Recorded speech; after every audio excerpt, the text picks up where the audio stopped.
Bismillah, salatu salam ala rasulillah, sallallahu alayhi wa sallam. Dans le prolongement de notre série de cours sur les noms et les attributs divins, nous allons aborder aujourd'hui l'attribut An-Nur, la lumière. Et ce même s'il y a divergence à l'endroit de ce nom. Ibn Qayyim al-Jawziyya rahmatullah alayhi dit que ce nom fait partie des noms divins, qu'il fait partie des noms d'essence. Et d'autres savants disent quant à eux que c'est plutôt un attribut lié aux actes d'Allah Ta'ala. Effectivement, la lumière, elle peut être physique autant qu'elle peut être spirituelle. Et à défaut d'être atteignable de manière directe, Allah Ta'ala nous offre l'opportunité et l'occasion de l'atteindre indirectement, moyennant la lumière. Ainsi, la lumière, c'est ce qui offre l'énergie nécessaire au cycle de la vie. C'est la matérialisation de l'utilité, du carburant, du moteur de l'existence. Sans lumière, il n'y aurait pas de vie. Il n'y aurait pas de vie. La lumière est étroitement associée à la chaleur. Et la chaleur symbolise la protection.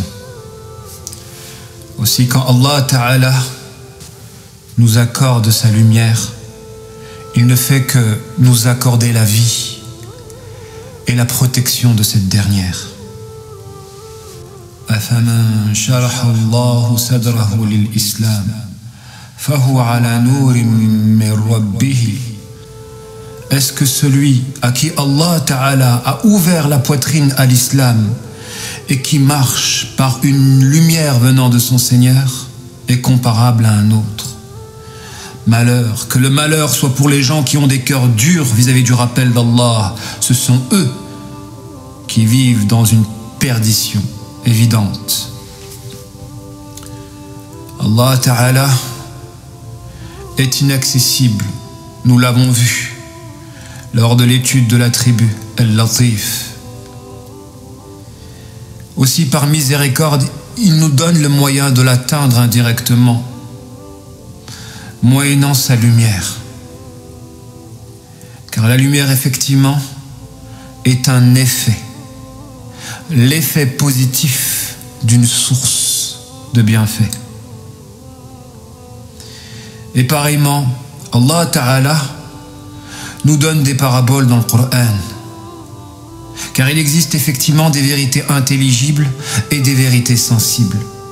Et à défaut d'atteindre les vérités intelligibles directement, Allah Ta'ala nous offre l'occasion d'atteindre les vérités intelligibles moyennant des paraboles, de sorte que par le sensible, nous puissions atteindre ces vérités intelligibles.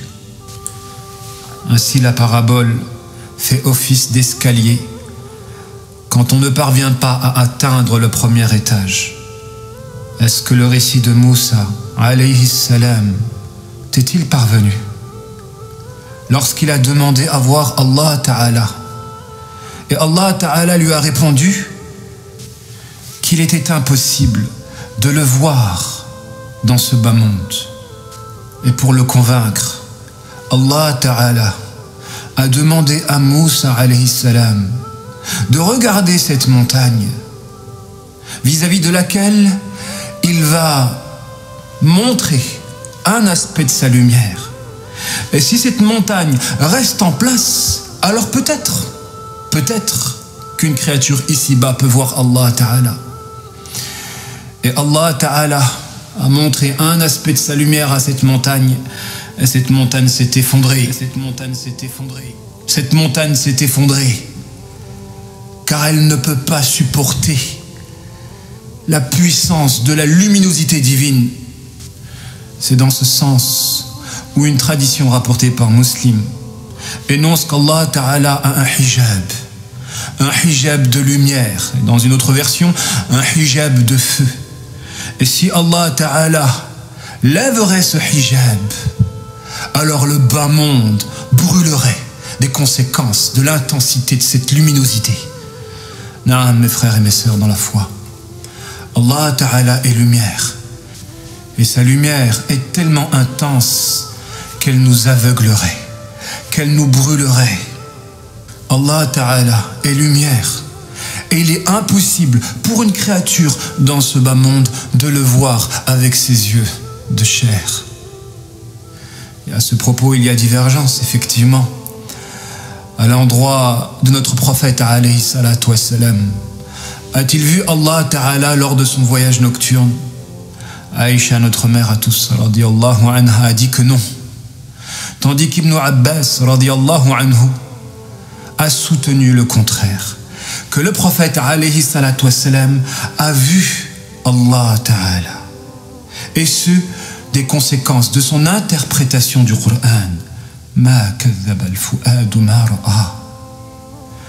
Et le cœur n'a pas menti vis-à-vis de ce qu'il a vu. Et dans ce sens, Ibn Abbas radiyallahu anhu a dit que le prophète a vu Allah Ta'ala, mais il ne l'a pas vu avec ses yeux de chair. Il précise qu'il l'a vu bifu'adihi, avec son cœur sensible. Ainsi, il n'y a pas d'opposition entre la parole de Aïcha radiyallahu anha et celle d'Ibn Abbas radiyallahu anhu.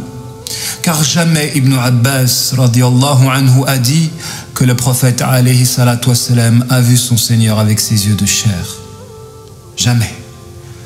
Il a dit Ra'ahu bifu'adihi. Il l'a vu avec son cœur, et je précise son cœur sensible. Car comme je l'ai déjà mentionné, il existe 3 regards. Le regard du corps, le regard du cœur rationnel, al-qalb, et le regard du cœur émotionnel, al-fu'ad. Ainsi notre prophète, alayhi salatu wassalam, quand il a vu Allah Ta'ala avec son cœur sensible, en réalité, il a palpé sa présence. Effectivement, à l'endroit de nos relations horizontales, il y a des degrés de proximité. Par la raison, on peut comprendre notre semblable.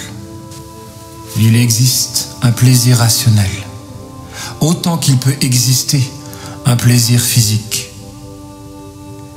Et malheureusement, de nos jours, les gens se contentent du plaisir physique, en mettant de côté le plaisir rationnel, celui qui découle de la compréhension profonde d'une personnalité. Car les gens, malheureusement, pour la plupart, ont des carapaces, ils vivent à l'intérieur de bulles. Et si vous ne parvenez pas à briser ces bulles par la compréhension profonde de leur être, alors ces gens ne vous accorderont jamais leur confiance. Et la confiance est indissociable de l'amour. Même les non-musulmans ici-bas savent que le plus beau des sentiments, c'est l'amour, tellement l'amour procure du plaisir sensible. Ainsi, par l'amour, on sent l'autre, on sent ses sentiments. Et le lien est construit sur la base de la raison, de la profondeur, de l'entreconnaissance, en plus du sensible, pour se parachever par une unité de corps. Ceci, dans une relation vis-à-vis de notre semblable. À l'endroit d'Allah Ta'ala, nous ne pouvons le voir avec notre œil de chair ici-bas, mais nous pouvons l'atteindre par notre cœur rationnel, moyennant l'étude de ses noms et de ses attributs divins à travers lesquels nous parvenons à le comprendre, à le connaître.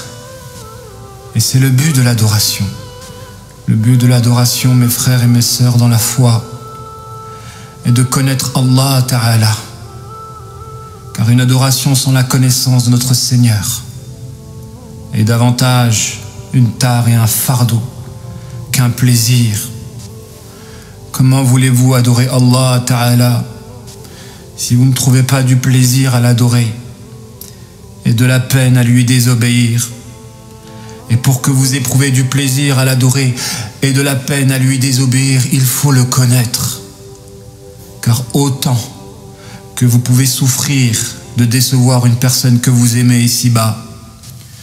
Si vous aimeriez Allah Ta'ala avec l'amour qu'il mérite, alors wallahi, thumma wallahi, vous ne pourriez lui désobéir. Thumma wallahi, vous ne pourriez lui désobéir. Sache mon frère ou ma sœur dans la foi qu'il existe, comme le dit le Cheikh al-Islam ibn Taymiyyah rahmatullah alayhi, un paradis ici-bas, et celui qui ne l'a pas pénétré ne rentrera pas dans le paradis de l'au-delà. Aussi comprends mon frère ou ma sœur dans la foi que si tu connaîtrais Allah Ta'ala, alors ta vie serait douceur et jouissance. Mais malheureusement, la majorité des gens mettent de côté la religion et la connaissance de leur Créateur pour chercher à connaître des créatures et poursuivre des plaisirs, et très souvent des plaisirs illicites. Naam, notre prophète alayhi salatu wassalam, en plus de connaître son Seigneur par le cœur rationnel, al-qalb, il a connu son Seigneur par le cœur émotionnel, al-fu'ad, ce qui implique qu'il ressent Allah Ta'ala sensiblement, autant que nous pouvons ressentir notre conjoint quand nous l'aimons et qu'il nous aime. Wallahi, c'est la chose suprême, c'est le plaisir suprême que l'itinérant dans la voie d'Allah Ta'ala doit convoiter, la palpation du divin, de sorte de ressentir cette émission et cette réception de sentiments positifs. Tous ces sentiments qui font la vie et l'intensité d'une relation. Naam, à défaut d'atteindre Allah directement, nous pouvons l'atteindre indirectement moyennant sa lumière. Et à ce propos, Allah Ta'ala dit dans le Coran: Allahu nuru samawati wal ard, mathalu nurihi kamishkatin fiha misbah. المصباح في زجاجة الزجاجة كأنها كوكب دري يوقد من شجرة مباركة زيتونة لا شرقية ولا غربية. Allah est la lumière des cieux et de la terre, et sa lumière est semblable à une niche où se trouve une lampe placée dans un cristal semblable à un astre aussi brillant qu'une étoile, et dont le combustible provient d'un arbre béni, un olivier qui n'est ni d'Orient ni d'Occident, et dont l'huile semble éclairer sans même que le feu ne la touche. Lumière sur lumière, Allah Ta'ala guide vers sa lumière qui il veut, et Allah propose des paraboles aux hommes, et Allah connaît parfaitement toutes choses. Sache mon frère ou ma sœur dans la foi qu'à travers cette parabole, tu peux comprendre le sens de la vie sur cette terre, le sens de ta vie, le sens de la vie de tout être humain. Car dans cette parabole, la niche représente le corps, la lampe représente la saine nature, al-fitra, le cristal représente ton cœur, et l'olivier, cet arbre béni, représente la révélation. Ainsi, la lumière d'Allah Ta'ala est comparable à une niche dans laquelle se trouve une lampe. Cette dernière est à l'intérieur d'un cristal, et le combustible de cette lampe provient d'une huile. Une huile dont l'origine est un olivier qui n'appartient ni à l'Orient ni à l'Occident. Ainsi comprends mon frère ou ma sœur dans la foi que le but de tout être humain est de purifier ce cœur, car le cœur est comparable à un cristal, et quand il est transparent, il permet à la lumière de la révélation de joindre la lumière de la saine nature, de sorte que l'être humain devienne lumière sur lumière. Nourun ala nour, yahdi Allahu li nourihi man yasha, وَيَدْرِبُ اللَّهُ الْأَمْثَالَ لِلنَّاسِ وَاللَّهُ بِكُلِّ شَيْءٍ عَلِيمٌ. Car effectivement, comprends mon frère ou ma sœur dans la foi, qu'Allah Ta'ala possède un trône sur lequel il s'établit. Et sache qu'il a honoré le cœur du fils d'Adam en faisant de ce dernier le trône censé porter la connaissance d'Allah Ta'ala. Ainsi, si tu ne purifies pas ton cœur par l'action de porter la connaissance d'Allah Ta'ala, tu ne le rendras pas transparent comme un cristal. Et si tu ne le rends pas transparent comme un cristal, alors la lumière de la révélation ne pourra pas joindre la lumière de la saine nature. Car le but, c'est de confirmer cette saine nature. Car tout être humain naît pur. Ensuite, par la raison, il a le devoir de confirmer cette pureté. Mais malheureusement, il dévie à cause de ses parents et de l'environnement. Malheureusement, il dévie et ne fait pas usage de sa raison jusqu'à rendre son cœur opaque. Et l'opacité d'un cœur se mesure à l'aveuglement et à la surdité. Naam, sache mon frère ou ma sœur dans la foi que le grand savant Ibn Qayyim al-Jawziyya rahmatullah alayhi a dit: Man lam yantafi' bi'aynihi lam yantafi' bi'udhunihi. Celui qui ne parvient pas à voir avec la vue du cœur ne pourra pas entendre avec l'ouïe du cœur. Ainsi comprends mon frère ou ma sœur dans la foi que si tu ne parviens pas à voir avec ton cœur les signes d'Allah Ta'ala dans ce bas monde, la lumière qui rayonne dans ce bas monde, alors tu ne pourras pas entendre avec l'ouïe de ton cœur, et tous les discours axés autour de la foi ne feront jamais vibrer ton cœur. Des conséquences de cette opacité qui t'a rendu aveugle et ensuite sourd. Comprends mon frère ou ma sœur dans la foi que l'effort qui nous incombe à tous est de connaître notre Seigneur par notre cœur rationnel, jusqu'à œuvrer à effacer notre ego. Naam, jusqu'à œuvrer à effacer notre ego, car celui dont le cœur est cristal transparent parvient à faire en sorte que la lumière de la révélation s'accouple avec la lumière de la saine nature pour devenir lumière sur lumière. Ainsi, comprends mon frère ou ma sœur dans la foi que celui qui est lumière sur lumière parce qu'il a purifié son cœur par la connaissance d'Allah et l'écrasement de son ego, par son humilité, quand il comprend que c'est Allah qui gère tout dans ce bas monde, qu'il est le moteur, le carburant, l'énergie qui assure le cycle de la vie, autant matériel que spirituel, que nous sommes à l'origine d'aucun bienfait dans ce bas monde, puisque Allah Ta'ala est la seule lumière. Naam. Quand il parvient, le serviteur d'Allah, à purifier son cœur, il comprend qu'il n'y a pas de lumière en dehors d'Allah, qu'il n'y a pas de lumière en dehors d'Allah. وَمَنْ لَمْ يَجْعَلِ اللَّهُ لَهُ نُورًا فَمَا لَهُ مِن نُورٍ. Et celui à qui Allah Ta'ala n'accorde pas de lumière n'aura aucune lumière, n'aura aucune. Aussi prends garde mon frère ou ma sœur dans la foi de faire partie de ces hypocrites qui pensent être à l'origine d'un bienfait dans ce bas monde, qui pensent être à l'origine de leur propre mérite, qui pensent être à l'origine de leurs actes d'adoration et qui veulent se construire un masque de lumière.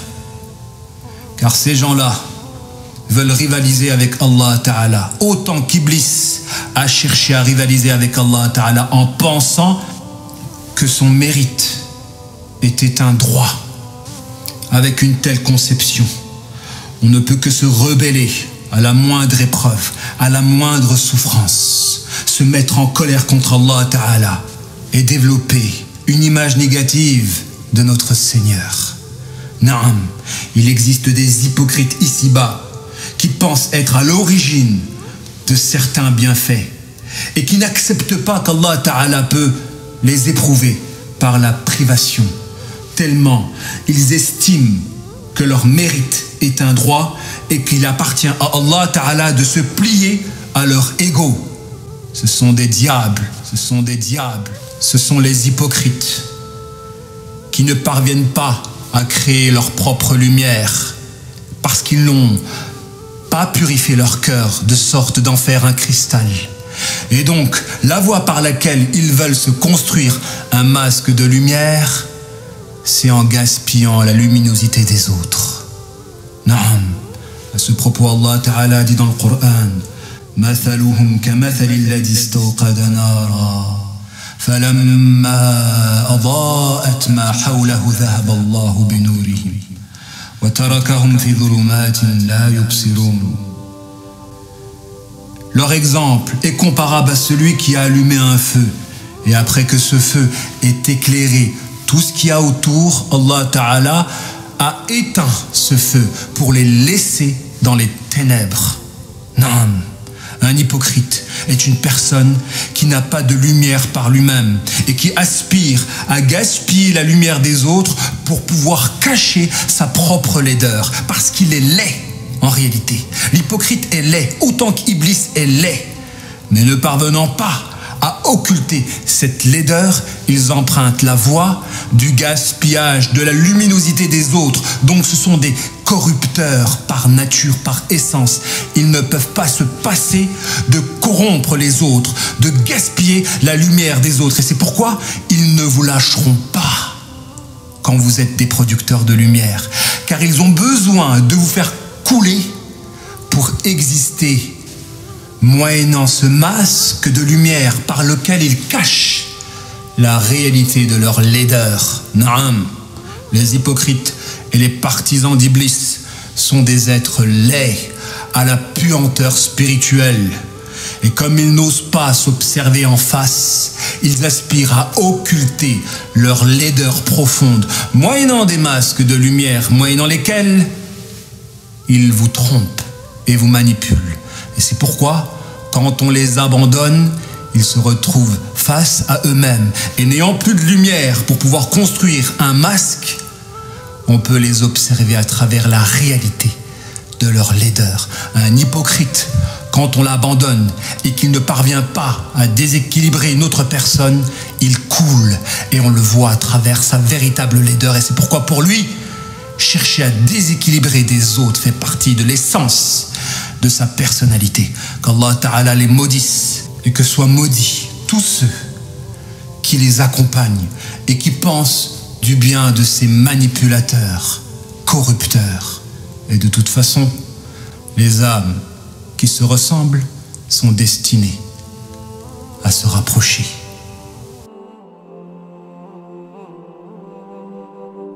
Les âmes qui se ressemblent sont destinées à se rapprocher.